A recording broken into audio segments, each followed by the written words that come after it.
Now, to talk more about this solar farm and green energy, I'm joined by Kent Green Party's Stuart Jeffrey. So, Stuart, why for you is it important that we use more green energy? Well, the world faces two huge challenges. Firstly, climate change is really hurting.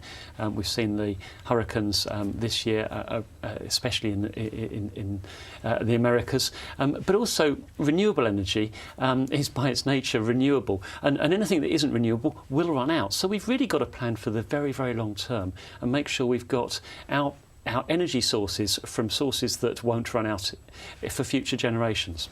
And what do you make of this plan to build a huge solar farm in Whitstable?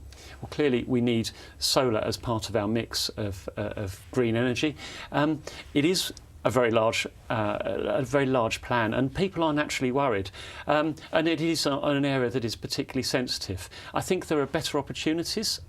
It does come down to economics. Clearly, a big farm is more economic and viable from a basic economic standpoint. But actually, if the government was to put the proper support in for companies and the planning regulations were designed, then we could expand the roofs. There are almost a million roofs around the county, for example, all of which would be perfect, or most of which would be perfect for solar panels. There are other opportunities, car parks, for example.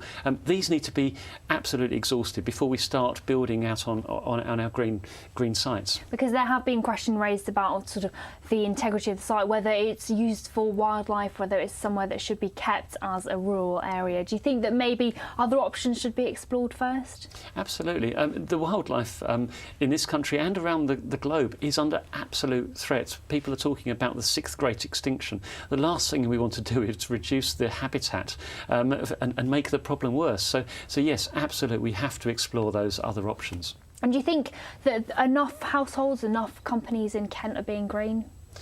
No, clearly not. Climate change is moving at a massive pace, and energy from other sources is going to get much more expensive over the coming years. We need to be moving at an incredibly fast pace to green our energy supplies.